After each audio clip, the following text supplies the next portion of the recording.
क्या यार, सच्ची सच्ची वीडियोस बनाओ तो लोग अजीब अजीब कमेंट्स करने लग पड़ते हैं। लोग कहते हैं आप इंफॉर्मेटिव वीडियोस बनाए ना। तो मैं इन्फॉर्मेशन ही दे रहा हूँ, नहीं, लोगों को चाहिए कनाडा आने के तरीके। क्योंकि लोग कनाडा आना चाहते हैं। आना चाहते हैं। जो महंगाई, जो भूख अफलास का दौर चल रहा है ना, तो अभी तक डॉलर भी महंगे हो गए, लेकिन डॉलर जो है ना वो सबसे ज्यादा हाईएस्ट करेंसी है एज कम्पेयर टू बाकी जगह। मतलब लोगों को पसंद आएगा अगर मैं बनाऊं, आ जाओ आ जाओ आ जाओ कनाडा आ जाओ, यहाँ पर जिंदगी का सुख है, यहाँ पर सब कुछ है और तुम लोग बहुत अच्छे और खुशहाल हो जाओगे इधर आके, आ जाओ, तो तब लोग वो बात अच्छी लगेगी। बिकॉज लोग इतनी मेहनत करके इधर आना चाह रहे हैं और वो ऐसा कुछ नहीं सुनना चाहते कि इधर हम जा रहे हैं उधर आगे कुछ नहीं रखा हुआ। हाँ, लोग, और ऐसा है भी नहीं खैर कि कुछ भी नहीं रखा हुआ। लोग जो है ना वो पॉजिटिव चीजें ज्यादा सुनना चाहते हैं, और लोग जो है ना वो अपने मतलब की बात ज्यादा सुनना चाहते हैं। और मेरे ख्याल से जो आपकी आवाम है ना, वो जो स्टार्टिंग में आप उनको गाइड कर रहे थे ना, वो उसी से रिलेटेड वो चीजें आपको सुनना चाहते हैं कि आप उसी से रिलेटेड उनको और मजीद यार स्टार्टिंग में और अब में डिफरेंस ये, स्टार्टिंग में मैं बहुत हाई स्पिरिटेड था और लो नॉलेज था मेरा। The more you live in a place, the more you spend time, आपको ज्यादा पता चलता है उस चीजों की खूबी के साथ। मिसाल है ना, एक एग्जांपल मैं देती हूँ। जैसे एक एक्वेरियम में एक मछली, आपने एक बोल है, उसमें आपने एक मछली रखी हुई है और आप बाहर बैठे हुए हो और आप उसको बोल रहे हो कि बाहर की दुनिया बहुत अच्छी है, बाहर हर जगह जो है ना वो पानी पानी है, तो बाहर जंप मार लो।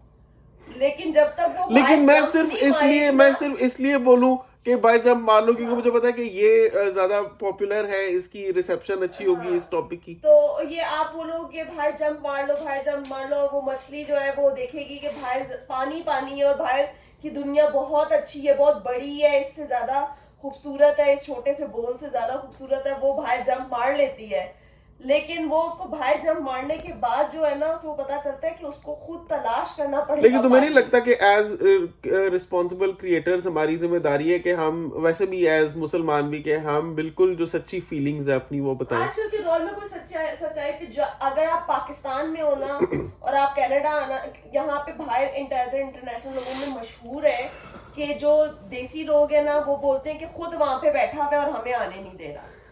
पता लोगों को क्या नजर आता है? मैं तुम्हें बताऊं लोगों को क्या नजर आता है। लोगों को आती है नजर टोयोटा सिएना, लोगों को नजर आता है आईफोन प्रो मैक्स मेरे पास, तुम्हारे पास आईफोन 14, लोगों को नजर आता है माशाल्लाह हजारों डॉलर्स की जॉब, और उनको पता है कि डॉलर का कन्वर्जन रेट क्या है। लोगों को नजर आता है यहाँ का रहन सहन, इवन जो बेसमेंट के अंदर के इंटीरियर्स, जो फिनिशेस हैं हमारे, जो हमारे पास अप्लायंसेज हैं। लोगों को नजर आता है जो हम गर्मा गर्म पानी, ये पानी खाली इतनी बड़ी चीज है ना, जिधर से हम आए हैं उधर पानी का मसला बना हुआ है। ऑब्वियसली उधर लोग बिल नहीं देते कि पानी नहीं आता, और वो पानी देने वाले पानी नहीं देते कि लोग बिल नहीं दे रहे। सो इट्स टैंकर्स भी डलवा रहे हैं, लोग सप्लाई का पानी का भी बिल पे कर रहे हैं, मतलब के मतलब है, लेकिन आपको कहीं पे भी कोई सुकून नहीं मिलेगा। ये कहीं पे भी, मतलब ये तो मेरे ख्याल से ना ये एंडलेस चीज है। लेकिन मैं तुम्हें एक बात कंफर्म बता सकता हूँ, पाकिस्तान में जैसे मैं महसूस करता था ना, डिस्पाइट के हमारा अपना घर था, हम माशाल्लाह खुशहाल थे, विदाउट जॉब भी हम सब कुछ कर पाते थे, वहां पे घूम फिर पाते थे सारा कुछ। Without job,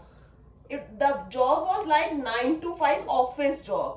You can't say you were without job. Yeah, I didn't do a 9 to 5 job, Yeah, na. office job. I didn't do an office job. We were managing without that and managing very well. Job तो कर रहे थे, but वो तो आप किसी भी चीज को जॉब बोल सकते हो। मैं नौकरी जाकर नहीं कर रहा था ना, तो उसको आप स्पेसिफिक बोलते हैं office job. The thing is के उसमें जैसा मैं महसूस करता था ना, जब मैं इन लोगों के लिंक्डइन प्रोफाइल्स देखता था जो मेरे साथ ग्रेजुएट हुए थे, जो ऑस्ट्रेलिया चले गए, कनाडा चले गए, इतना उनका एक हैवी इम्पैक्ट मेरे दिल पे बैठता था कि मेरी हिम्मत नहीं होती थी उनके लिंक्डइन प्रोफाइल्स, ऐसा लगता था कि मैं बहुत पीछे रह गया हूँ किसी रेस में। एक प्रोफेशन की, मेरा एक प्रोफेशन होता था, मैं एक सिविल इंजीनियर बना था, ठीक है मैंने दुबई में कुछ काम किया उससे पहले, लेकिन अभी मैं 5-6 साल से बिल्कुल अपने प्रोफेशन से आउट होके, तो समटाइम्स मुझे एक घुटन की सी फीलिंग आती थी कि कहीं मैं, वक्त तो जाया नहीं, जिंदगी का कुछ पता नहीं है, आपको आगे जाकर कभी भी जरूरत पड़ सकती है, तो मेरे पास कोई एक्सपीरियंस ही नहीं होगा ड्रॉ करने के लिए, बेस करने के लिए। और फिर वो जब मैं देखता था कि वो ऑस्ट्रेलिया में है, कनाडा में है, जो उनकी एक इम्प्रेशन मेरे ऊपर बैठता था ना, वो वही बंदा जान सकता है जो पाकिस्तान में होता है या जो जॉबलेस होता है। Obviously, वो इधर बैठा हुआ बंदा कभी उस चीज को महसूस नहीं कर सकता कि वो नॉट जॉबलेस। फिर कमेंटर्स बोलेंगे अब बिलाल भाई आप जॉब नहीं कर रहे थे, जॉबलेस से मैं आप था। इतना अयाशी के लिविंग स्टैंडर्ड कैसे था बता ना, सकते याशी थे? थी माशाल्लाह, कोई जॉब तो नहीं करता था ना मैं। जॉब में उसको बोलता हूँ बंदा सुबह निकले बंदा शाम को वापस आए, मैं ये तो नहीं करता था ना। लेकिन जॉब हर किस्म की जॉब, मैं वो तो तुम भी जॉब वो करती तो हो। मैं भी जॉब करती हूँ, मैं घर का काम करती हूँ, मैं जॉब करती हूँ। मैं उसकी बात कर रहा हूँ कि आप डेली जाकर अपना एक चंक ऑफ हाँ। टाइम दो और आपको end of the month salary मिले, वो काम मैंने नहीं किया पाकिस्तान में, हाँ, और अपनी चॉइस से नहीं किया, हाँ। क्योंकि माशाल्लाह उसके बगैर ही लेकिन इतना मेहनत की, मतलब मेहनत तो काम ऑब्वियसली तो आप किया, मैं obviously काम नहीं बैठ के करेगा तो नहीं फिर होता ना। अब बंदे को पैसे कैसे मिल सकते हैं? लेकिन मैं वही बोल रही हूँ, व्यूअर्स को फिर वो मिस वो करेंगे ना कि आप जॉब नहीं करते तो पैसे कैसे कमाते थे? ऑब्वियसली मैंने 10 दफा बताया हुआ है कि मेरा यूट्यूब था, यूट्यूब से 10 की तरह की और चीजें थी, तो वो माशाल्लाह बहुत मेरा हो जाता था सिस्टम। लेकिन बात ये है कि अगर तो आप बहुत ज्यादा वेल ऑफ हो ना, बहुत ज्यादा एक्सट्रीम के वेल ऑफ हो और आपका माशाल्लाह लाखों की अर्निंग्स है, और आप तो सिर्फ और सिर्फ आप एक वो होता है ना कि सिटीजनशिप हासिल करने के लिए आपने वो जो 3 साल आप गवा दोगे ना उसमें नहीं, मैं ये मानता हूँ कि उसमें भी जो आप 3 साल गवाओगे ना, अगर आप ये समझते हो कि आप जो लाखों कमा रहे हो ना, you can go back to that लाखों कमाना आफ्टर 3 years, तो coming here and getting the citizenship is worth it, क्योंकि ये once in a life time opportunity है। मैं उनकी बात कर रही हूँ जो बहुत ज्यादा, मैं भी उन्हीं की बात कर रहा हूँ, मैं भी उन्हीं की बात कर रहा हूँ। जिंदगी एक जैसी, वक्त एक जैसा नहीं रहता अच्छा, कभी मेरा भी। और आपका एक इख्तिलाफ है ये इस बात पे। गोल्ड मेडल है एक तरह का, जो यार दुनिया सलाम करती है पासपोर्ट को, और उनके पास बहुत से रीजंस है, लेजिट रीजंस है सलाम करने के। जो इतने अमीर लोग होते हैं ना, वो इस किस्म की ना, ये यहाँ पे इस लिविंग स्टैंडर्ड के आदी नहीं होते। वो ये चीज ना गुजारना उनके लिए 1 साल क्या 2 महीने में लोग भाग जाते हैं। रिवर्स इमिग्रेशन क्या होती है? लोग आते हैं और इस साल कनाडा 20,000 लोग वापस गए, 20,000 लोग Are you वापस। sure? या कहाँ मैंने देखा कल तुमने? उसके उसमें देख रही थी आर्टिकल में, न्यूज के एक आर्टिकल में आया था, गूगल पे आ रहा था, 20,000 रिवर्स इमिग्रेशन हुई हैं। आई डोंट नो कि ये इतनी ज्यादा आप वसूख से नहीं कह सकते इन चीजों को, लेकिन ये होती है, हाँ होती है, बहुत से क्योंकि लोग हर जाते हैं। कोई जो है ना, हर किसी Honestly- में नहीं होती इतनी वो सब्र का पैमाना जो इस किस्म के क्रूशल और क्रिटिकल मेंटली एंड फिजिकली बर्दाश्त लेकिन कर लोग सके। नहीं समझ सकते, पाकिस्तान में बैठे हुए लोग जिनके पास नहीं है, वसाइल नहीं है, जिनके पास पानी बिजली गैस की कमी है, जिनको को बेरोजगारी का मसला है, जिनको बढ़ती महंगाई का मसला है, वो जब हमारे यहाँ पर लाइफस्टाइल देखते हैं, हमारी जॉब देखते हैं, ये यहाँ की खूबसूरती देखते हैं, हमारे फोन्स, पाकिस्तान में हम रखते हैं आईफोन्स। आप कोई कहेगा खाली फोन की इतनी बात कर रहे हैं, आईफोन इज आईफोन। पाकिस्तान में 5 से 6 से 7 लाख रुपए का फोन है, वही बात है ना, हम लेते कभी? उसकी कीमत भी तो अदा कर रहे हैं ना। हम कीमत अदा करें। मैं कहने का मकसद ये है कि लोगों को वो चीज नजर आती है जिस किसी से लोग कहते हैं यार ये देखो रख के क्या बैठा हुआ है, बात क्या कर रहा है, कि इधर इट्स नॉट वर्थ इट। लेकिन हथेली पे सरसों नहीं जमती अगर बंदा कहे कि 1 साल हुआ है आपको यहाँ पे आए हुए, पाकिस्तान से हजारों करोड़ों मील दूर आप आए हो, और 1 साल में आपको सब कुछ मिल जाए, आपको अपना घर मिल जाए, भी नहीं मिल सकता। आपको और ये अपने हम लोग मिल जाए। हम लोग ना मेंटली प्रिपेयर्ड होके आए थे, लेकिन वो जो जितना भी बंदा मेंटली प्रिपेयर्ड होके आता है ना, लेकिन इधर वो आकर जो आके जब आपके ऊपर गुजरती है ना, तो वो फिर बंदे को बहुत ज्यादा फील होता है।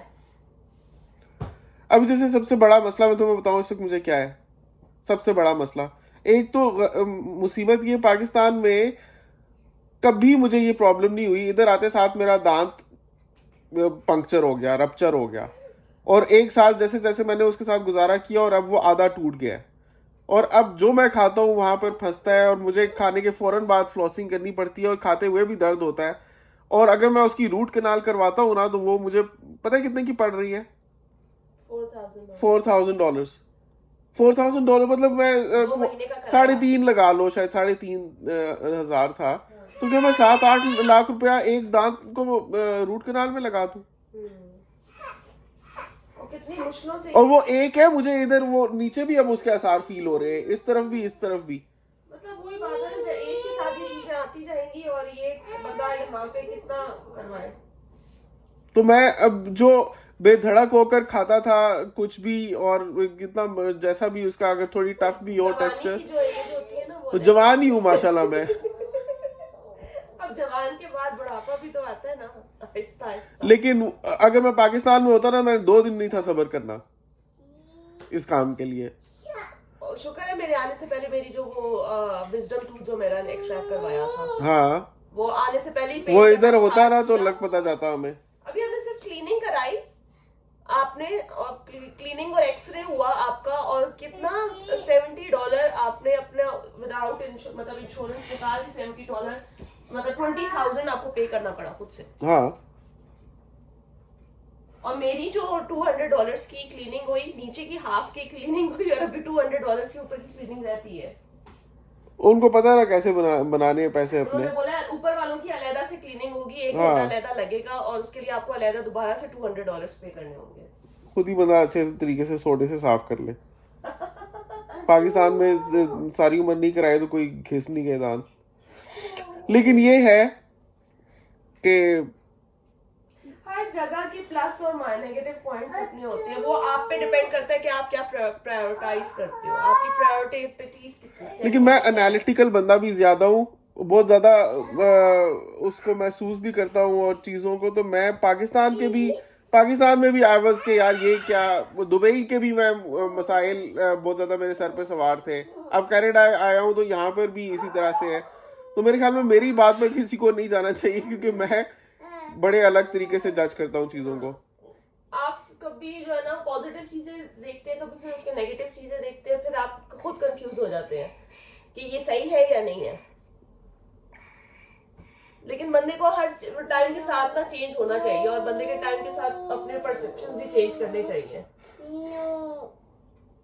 लेकिन हम आज भी अगर जाना चाहे बैक टू द लाइफस्टाइल जो छोड़ के हम आए, तो हम माशाल्लाह जा सकते हैं, उसमें वापस जा सकते हैं। कोई ऐसा नहीं कि मैं किसी जगह नौकरी कर रहा था वो छोड़ के मैं आ गया हूँ और उसी पर हमारी सस्टेनेंस थी, और वो नौकरी अब नहीं मिलेगी तो अब हमारे वैसे हालात नहीं हो सकते वापस जाकर।